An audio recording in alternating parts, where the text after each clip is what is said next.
Dr. Miller here. Welcome to my channel. If you hear music in the background, I got the gym going outside. There might be some banging too. But if you haven't subscribed to my channel already, subscribe. And you're like, well, dude, give me a reason. Well, if you haven't looked at any of my videos yet, look at some of the videos. I got videos on book reviews, Journal Club, which is this Journal Club review, this video, and rants and educational videos. I think you'll find the channel helpful and interesting if you're interested in exercise, sports science, nutrition science. Again, I hope you consider subscribing and like this video. All right, so let's get through this journal today. Journal Club. An interesting study that popped out to me in the last edition of the Journal of Strength Conditioning Research. It's one of the journals I get. That's why I cite it so much. But I do cite other journals, I promise. Muscle failure promotes greater muscle hypertrophy in low load but not high in high load resistance training. Okay, so there's two things going on in the study. One is does high load versus low load, which one produces more skeletal muscle hypertrophy size, and which one produces more strength? And then does going to failure in each one of these conditions make a difference? So in other words, there'll be a combination of 4 conditions in this study. This study, by the way, was by Lasevicius. Forgive me if you ever watched this. Thiago Lasevicius et al. This was in 2020, just 2019. But that's the 2022. I was like, I don't think it's 2019. Didn't we have a pandemic or something? The second author is Brand Schoenfeld, which is probably regarded as one of the leading researchers, if not the leading researcher in skeletal muscle hypertrophy. So, you have somebody that's supervising the study that is well acquainted with it, skeletal muscle hypertrophy. So you had 4 conditions in this study. You had high load, which was 80% of 1 RM, and I'll tell you of what, and then 30% of 1 RM. They did these were all young men. They did single leg extension. So the reason single leg is that one man, okay, would be in 2 groups. So if these are originally randomized, according to the study, so let's say a young man was randomized into the high load not to failure group, that means his other leg would go into the high load to failure groups. And to failure means do as many reps as you can. Okay, so the high load is the 80%, low load is 30%. 2, were they going to failure or not? Now, one of the limitations with many studies is these were untrained, strength-trained men. They were physically active men, but they were not strength-trained, okay? Now, does that mean that these results won't extend until trained people? Not necessarily, but does it mean they will? Not necessarily, okay? We don't know that. That's one of the limitations of this study. It's easy to find untrained people. It's hard to find trained people to do something like this, to do anything, but it's hard to find trained people.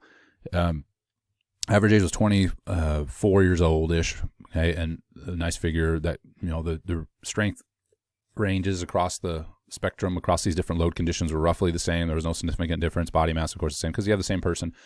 And depending on the group, again, one person's going to use let's say their right leg high load, not to failure, and the left leg's going to be high load to failure, okay? And then we're going to look at pre-post changes in both 1 RM and in skeletal muscle cross-section area, in this case, the quadriceps. And this was imaged, okay?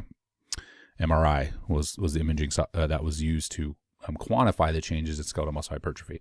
All right, so I hope that sets it up for you. 4 groups: high load to not to failure, high load to failure, low load 30%, okay, not to failure, low load to failure, okay, and then looking at skeletal muscle hypertrophy and strength were the outcomes. All right, this was a total 16 training sessions, so 2 sessions per week. The researchers quantified the load. They quantified it as volume load, which was set times the number of reps times the external load. I'd call that volume load or load volume. Some people call that volume, fine. I totaled up the volume. The volume for the high load reps to failure was 3 sets of 12. So this is, individuals did 3 sets of 12. They got 12 reps. When it was do as many reps as you can. Okay, so that was the average. They did their 3 sets, and they ended up getting 12 reps, roughly plus or minus 3 per set. Then the individuals did, same person, other leg, would do, it averaged a 5 sets times 7 reps. Okay, 5 sets times 7 reps. So in the high load condition, 3 by 12 was to failure. 5 by 7-ish, 5.5 by 7-ish was the not to failure. Now, it was like, what did that come from?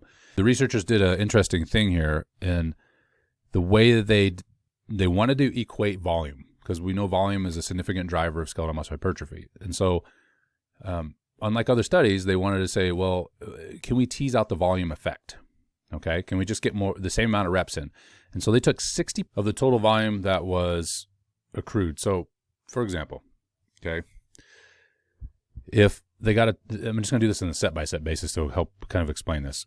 If there's 3 by 12, so 12 reps in a set, 3 sets of 12. If you take 12 multiplied by 0.6, which is 60%, you get roughly 7, okay? If you knew that they got a total of 36 reps and you're going to have 7 reps per set, you just do 36 divided by 7, which came out around 5, right? 35 reps. I hope that makes sense. That's how they set the not to failure. So not to failure was really not to failure, like pretty far away from it. So if failure was 12 reps, the individuals doing the exercise were getting 7 reps, okay? This is one of the limitations to the study for me, because that is a 5 reps to failure, right? If we use the reps in reserve, it's 5 reps to failure. That's quite a bit of reps to failure. So I understand the extremes, right? You make extremes in order to make to see if there's a difference, and if there's a difference on the extremes, that's interesting, right? So if basically one group was 5 reps to failure, the other group was 2 failure.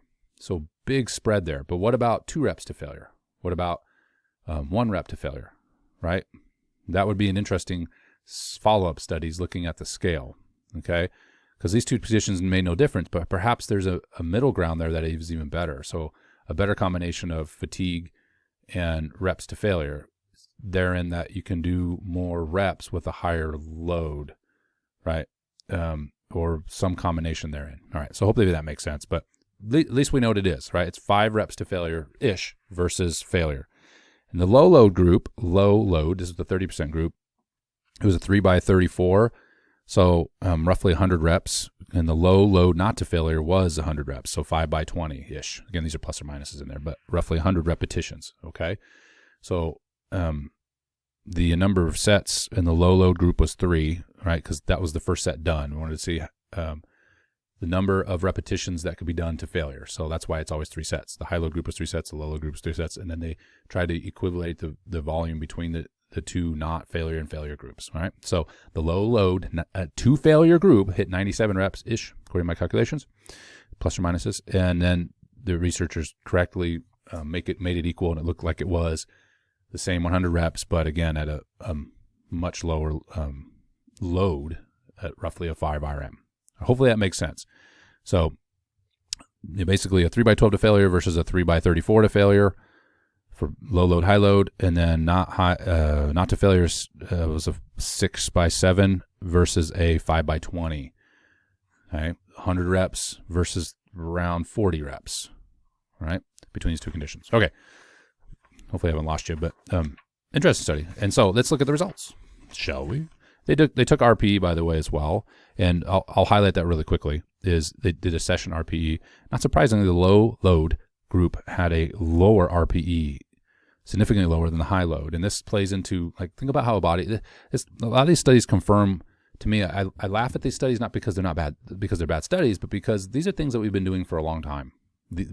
Like we being gym rats. Like I've been training now for 30 plus years, and back in the day, we knew that going to failure on single joint exercises was a good idea, right? Going to failure on multiple joint exercises. This one, it didn't get through my thick head until a little bit later, but that anybody that you listen to that going to failure on multiple joint exercises, at least every set, was really a bad idea. Okay, that was a real bad idea. And so, this is confirming all those old ideas that are really the same ideas, if that makes any sense. Anyway, back to the study. Oh, wait, I forgot something. Back to the methods real quick. I want to mention this just in case you're asking. There's 2-minute rest between sessions, or between sets. The failure sets were done, all sets to failure, right? 2-minute rest. And then at week 4, I forgot to mention this, is that the 1 RM was assessed again in order to reset the training load. So that was good. They assumed that these individuals were getting stronger, and they were. And so they reset the training load to make sure that they were tracking with the strength changes, and then tested again. All right, on to the results. All right, let's start with strength. So strength changes. Not surprising that the higher load pre-post strength levels were significantly improved pre-post in the high load group. That was redundant. High load group saw strength increases, significant strength increases from pre to post. The low load groups also saw significant increases in strength, okay? Even the low load group that didn't go to failure. Now remember, these are untrained individuals, so they lick a weight, they're going to get stronger, right? So this is not a big deal. Now, what is not surprising, okay, but important to note is that the high load group saw significantly higher gains in strength than the low load groups. So both the high load to failure and not to failure saw significantly greater strength gains than both the low load conditions, which were not to failure and to failure. And there wasn't a significant difference, okay? I'm just eyeballing the numbers here, so we got to take that for what it's worth. And there's a bigger standard deviation on this one too. But the low load to failure group saw greater strength gains than not to failure. Not statistically, I'm just eyeballing it, okay? That would make sense that potentially going to failure provides a little bit more strength, maybe through hypertrophy, right, which we'll see in a second, possibility that you're seeing strength gains to failure. So if you're going to go low load with the idea of getting stronger, going to failure is an idea. But remember, these are untrained individuals, so, this also plays into, like, what if you're working with somebody who is new to the gym and they don't want to suffer, and their RPE is clearly lower, it looks like around a 6, it looks around let's see, for the low load not to failure group, their RPE was maybe a 6. Low load to failure, now you're closer to 10, which would make sense. The high load to failure, of course, was really high, and the high load not to failure was around a 7, 6-ish. So if somebody's new to the gym, right, don't go to failure. Okay, that study kind of supports that idea. All right, I think I talked about RP before. Maybe I said that backwards, but that's what this supports. If you don't go to failure, it doesn't hurt as much. Shocker. Okay, so if you're new to the gym, you don't have to go to failure in order to see gains in strength and hypertrophy. We'll see at least in 3 of the conditions.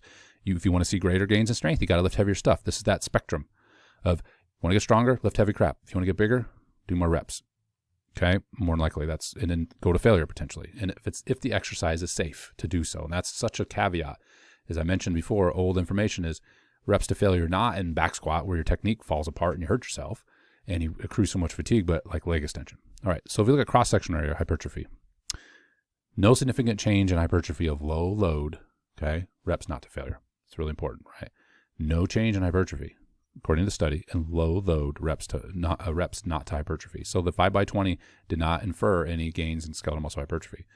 However, the low load to failure saw similar, if not just, again, eyeballing slightly ahead, but let's just stick with the statistics on this one because they're pretty darn close and the error bar is a little longer, a little more, standard deviation a little more. But similar gains in skeletal muscle hypertrophy in the low load to failure group versus the 2 high load groups. Both high load groups saw similar gain in skeletal muscle hypertrophy between themselves, and the low load to failure might be just slightly higher than the high load groups. Okay, so what does this mean? It means that an untrained men that low loads, okay, to failure. So what did I say? 3 sets. 3 sets of 34. Let me look at my papers here. I wrote it down here. 3 sets of 34. Yeah. A 3x34 to failure could produce a similar amount of skeletal muscle hypertrophy as high load training. Now, what does this mean for long term? Well, we know that even from this study a little bit, but low load training is going to be easier to recover from. It's not as it doesn't beat up joints as much. And this plays in the old school bodybuilding of doing those 8 to plus reps, right? Not getting into the heavier loads, not too often anyway. Doesn't mean you won't. It just means that you spend more time in the 8+ rep range in order to build skeletal muscle hypertrophy. Why? Because you can turn around and do the same thing later in the week. If you do a heavy 5x5 session, that'll beat you up over time and fry you. Okay, fry you meaning fatigue becomes really high, not within a session now, but from session to session too. Where if you do, 3x34, you'll be tired after that session, but you'll be able to turn it around and come back, especially joint health wise, and do a similar session for the same muscle group, maybe a different exercise, but you can still hit a similarly high volume. And yes, you'll accrue fatigue over time, but not near the rate as you would with heavier loads. One of Schoenfeld's studies, the 10x3 versus 3x10, if I remember right, they saw similar gains in skeletal muscle hypertrophy, but the 10x3 group reported significantly higher fatigue and feeling like they couldn't repeat the protocol where the 3x10 can. Again, this goes back to old school bodybuilding, right? If you want to get super jacked, you got to rack up volume. How do you rack up volume the best? You're going to do it with lower loads. This is why you've seen my videos on non-functional versus functional hypertrophy. If you want to see skeletal muscle gains and you do more strength training, it's going to take longer. It doesn't mean you won't see them, and the quality of the muscle will likely be different. It'll be more cross-sectional. It'll be more cross-bridging components, aka the skeletal muscle myoprotein. My brain's farting here. Myofibrils. There we go. Myofibrils, actin, and myosin, right? Whereas if you do training that has more high repetition, you're going to get, as a result, more sarcoplasmic hypertrophy. You're going to get stronger. We see that in this study, but you're going to get more supportive tissue, okay? More aerobic machinery to support the type of training that you did, which is high rep, suffocating the muscle, and the muscle will adapt in turn to what you do to it. So I'll be honest with you, there's nothing new in this study in terms of adding to what I think most gym goers would know, perhaps. So I wouldn't say most, but most people that have been going to the gym regularly, how's that? Would know. Maybe some of you didn't know that. I'm not belittling this study at all. What I am saying, though, it's nice when you see a study like this that confirms the things that we've been doing over a long period of time, that indeed we're on the right track. How about this? There's no magic bullet, right? There is, but they're illegal, okay? In terms of training setup, rack up volume. And if you can, go to failure if the exercise permits it. And this particular study went to failure every set. You'd have to determine if you can tolerate that kind of fatigue, but maybe it would be valuable. When I train people, I usually have them go to failure in one or the last two sets, but I'm also not there. And so I'm a little less, if I was training somebody in person, I'd probably let them go to failure all the sets. And I may do that for people that have trained a little bit longer. I'm talking about bicep curls, lateral raises, right? Leg extension, stuff like that. But overhead pressing, bench pressing, even rowing to some degree, any sort of horizontal row, lat pull down, assisted pull up machine, certainly squatting, deadlifting for sure. These are all exercises that you want to avoid failure. Unless you're training for a 1RM competition type of thing, avoid failure, as the benefit of going to failure in those particular exercises is not as high as the potential detriment of injury or fatigue. Okay, hopefully you found this video helpful, an interesting study. I'll put the link in the description. And if you like this video, please like it and subscribe to my channel and check out the other playlist that includes many journal clubs. I don't know what number this is, but I know we're up there, the high 20s, I think, or something. So see you in the next one.